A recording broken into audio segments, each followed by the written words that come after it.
In a week where a lot went wrong in the world of Supercoach, the team fared alright. We scored 2,079, moved up 1,500 spots, sitting at 4,306 overall. Not too bad. Not too bad. Obviously, there were a few underperformers, but we really can't complain. We didn't cop it too badly, so this is fine. Defense was solid for the most part. In a way, Stewart's 114 was a tad underwhelming considering his first quarter, but still a good score. Lloyd was fine. Short gulled it up, particularly late in the third. Was nice to see him playing kick to kick in the final minute. I didn't get to watch any of the Sunday games, so I can only judge based off the score, but I don't know what happened with Ridley. Looking at the disposal count, that was definitely a factor, just the 18. He's been getting 25 pluses. I don't know who he was matched up on, that might have been a factor as well, but obviously we'd like much more than an 87 from Rids. Cozzy was good in a terrible Hawthorn side, kicked a couple goals, and Chapman's got to go. By the lofty standards we have set for McRae, 107's a little bit low, but racked up 12 touches in the fourth quarter to get himself over the ton. Walsh, first week in the side, should be second, but back-to-back 130s, what a gun. Oliver was great, particularly in the fourth quarter. Petrarca not so good. The Dream Team Supercoach difference shows he's doing the right things, but really just needs to clean up his ball use. Laird got the 25 touches, but just a real tough day for Adelaide. Brayshaw, like I said, wasn't watching the Sunday games, but I could see people talking about him injuring the ankle, and I thought, oh no, here we go again with another injury. But he came back on, caught a 121, thank goodness for that. Powell and Jordan, absolute guns. In a year where cash gen has been really difficult, these two have essentially been saviours. And Finn McRae on the bench, a lot of clangers, dropped a couple of sitters. Could have been a fairly solid score, I guess, but just a lot of mistakes. The Rucks, Max Gawn, yeah, I don't know what happened. Last time in Tassie he gets a 212, this round a 63. Still averaging 130, but wowee, this is not what we expected at all. And goes without saying, that's no good. Grundy took advantage of Gold Coast not playing a real ruckman, 144. Took that as captain score with Sharp as loop. Great stuff. Flynn, after one game back, got dropped for Mumford again. Real shame, but hopefully he can come back against Essendon. And the forward line, Zeba was fine. Impey, we would like a little more than 74, but he did his thing. Dream Team score was fine, just didn't quite translate the Supercoach. Warner dropped in price, but will hold. Rowe has to go. Scott, he was good. Like the GWS game, great first quarter. Does really well at winning his own footy, particularly from stoppages. Unfortunately slowed up after quarter time, but we'll take these scores from him. McCreary was fine. That effort in the third quarter, sprinting from the forward pocket to the half forward flank to get a chase down tackle, got the holding the ball call. Those are the types of plays where you just know this guy's job security is very much safe. I'd be very surprised if he gets dropped. He's a good player, puts in the effort. And the miracle we were hoping for last week, he said, let's just hope Jones can kick a bag or whatever, get a 60 or a 70, and here he is, he gets a 79. Unbelievable. Thought we'd never see the day. If I traded him last week, boy, I would be spewing right now, but good stuff from Harry Jones. So here is where all the questions lie. I have a rough idea of what I want to do. The main goal at the moment is Operation Get Jack Steele. The part where I don't have much of a clue at the moment is how the hell am I going to make that happen? Because I'm not bringing him in this week. How am I going to make it happen in the next couple weeks? That's the question. So these two trade outs are a given unless something pops up throughout the week. It will be Chapman and Rowe out of my side. Frederick will come in for Chapman. That was the plan last week. Unfortunately, Chapman dropped a lot more than I was planning. I think I said, let's see if Chapman drops to 265 as worst case scenario. Well, that wasn't even close to worst case scenario. This guy dropped an extra 15k, so real disappointing that. And Rowe didn't even reach 235k. I guess I gotta come up with even worst case scenarios. But 603k in the bank, not getting Steele this week, but I want to leave enough cash to make it happen sometime in the next couple weeks. And the targets are just not great, to be honest. Bolton's not bad. Zorko's okay. Sidebottom, there's better out there. Toby Green's okay, but just doesn't get enough mid-time unless the whole Giants team's injured. Like, it's not great, the targets. If Butters was back, I'd probably bring him in. He'd definitely be a great option. He did say the goal for him is to come back round 9 against the Dogs, so definitely keep an eye on that. So after looking at a number of value options, I think this could be a good time to take a risk. If we're going to take a risk anywhere, might as well be the forward line where we don't have many options anyway.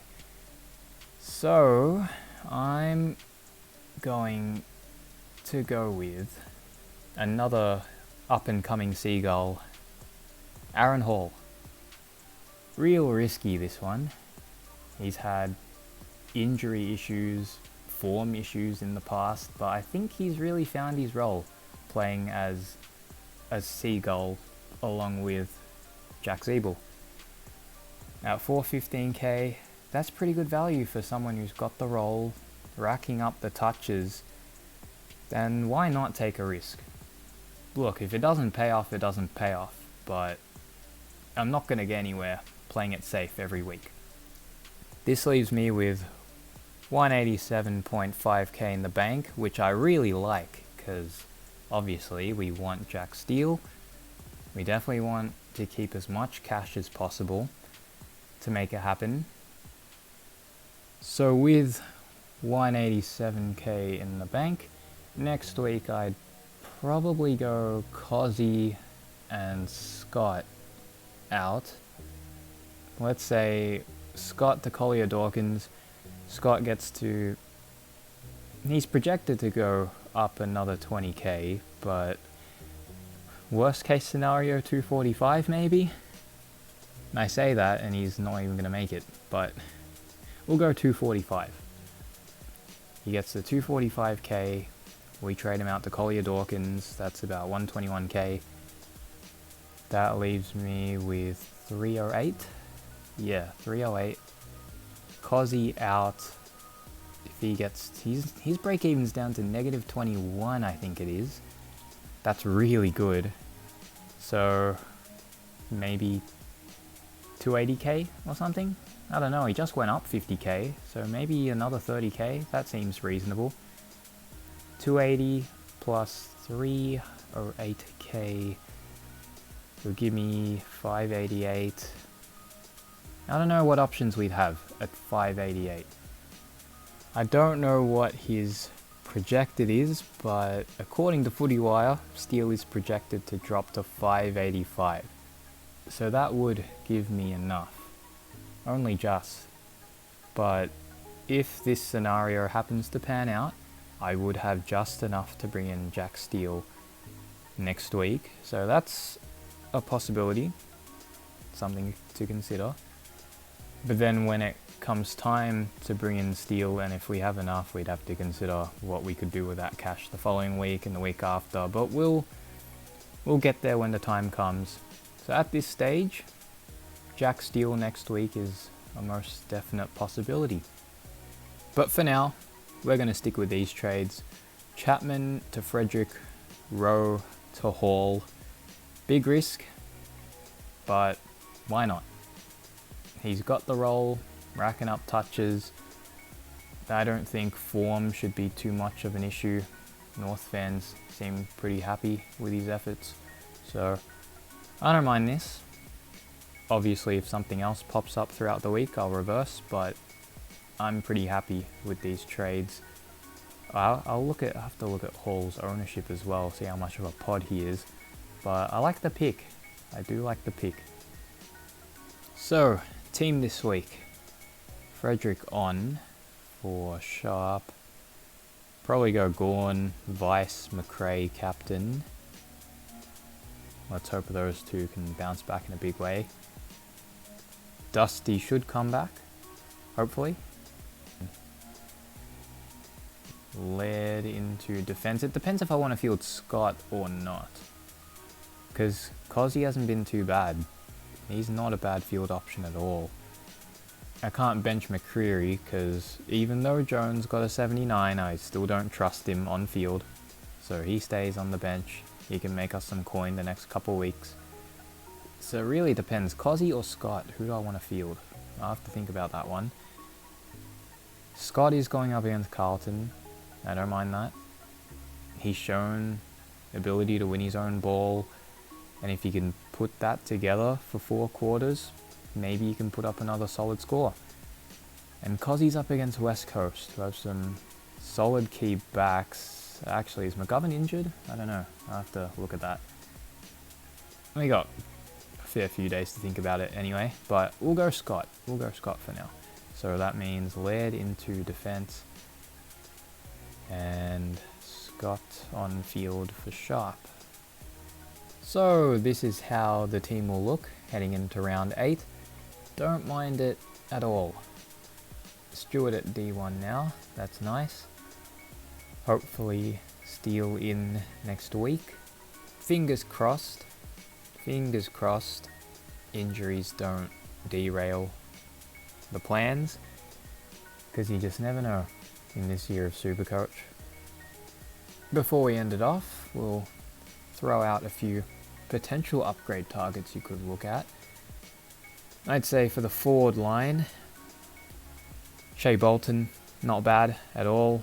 Besides the 129, he has gone pretty well, racking up consistent 20 plus touches. Zorko is not bad either. I'd be wary of the upcoming matchup, not this week, but the week after. Could potentially get a Took Miller tag, so might have to be aware of that, but definitely not a bad option. Side bottom's not bad, but his ball use isn't quite what it once was, and he's getting up there in age, so I don't know if I trust him too much. Zorko is also getting up there in age, but I do like him as an option more than side bottom. Nick Hind, not too bad, provides that dash off defense.